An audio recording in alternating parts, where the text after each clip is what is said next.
আল্লাহ রাব্বুল আলামিন সেই মানুষকে খোঁটা দিয়ে বলছেন, হাল আতা আলাল ইনসানি হিনুম মিনাদ দাহরি লাম ইয়াকুন শাইআম মাযকুরা। মানুষের জন্য কি কখনোই কোনো সময় এমন ছিল না যখন এই দুনিয়াতে মানুষ আলোচনার কোনো বিষয়বস্তুই ছিল না? তুমি পৃথিবীতে আসার আগে তোমার নাম আব্দুর রহিম, আব্দুল করিম, আব্দুল সালাম হবে, এটা কে চিন্তা করছে? তুমি দুনিয়াতে আসছো, এরপরেই না তোমাকে নিয়ে ভাবা শুরু হয়েছে এই পৃথিবীর মানুষদের যে তোমার একটা নাম রাখতে হবে, তোমার একটা বসবাসের জায়গা লাগবে, তুমি বড় হলে তোমার জন্য একটা বন্দোবস্ত করতে হবে। আবার তুমি পৃথিবী থেকে চলে যাবা, চলে যাওয়ার পরে 2 প্রজন্ম পাস্ট হয়ে গেলে তোমার কথাও এই পৃথিবী আর কোনোদিন স্মরণ রাখবে না।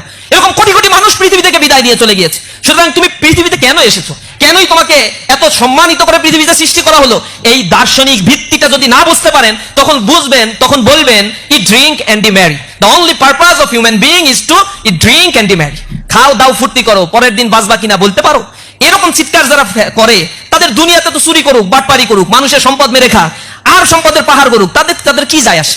তারা আনইথিক্যাল অ্যাক্টিভিজম করবেই, তারা ফ্রি সেক্স লিভিং টুগেদারকে প্রমোট করবেই, তারা ফ্যামিলি বন্ডিং গুলোকে ভেঙে সারখার করে দেবে, তারা পাশবিক জীবনযাপন করবে। This is so much natural system, এগুলো তারা করে থাকে।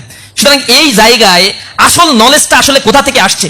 তোমার রব তোমাকে কত ভালোবাসেন, যিনি এত চমৎকার ভাবে তোমাকে সৃষ্টি করে দিলেন, আর যিনি সৃষ্টি করেছেন তিনি তোমার জন্য কোন আইনটা সবচেয়ে কল্যাণকর সে সবচেয়ে ভালো বুঝবে। তোমার মা যেমন তোমাকে শুধু পেটে রাখার কারণে এত মায়া মহব্বত করে, আর যিনি সৃষ্টি করে ফেলছেন তিনি কতটা ভালোবাসবেন তোমাকে। সুতরাং তিনি তোমার জন্য একটা আইন করে দিয়েছেন, তার আইনই সবচেয়ে ভালো আইন। মানুষ যা তৈরি করে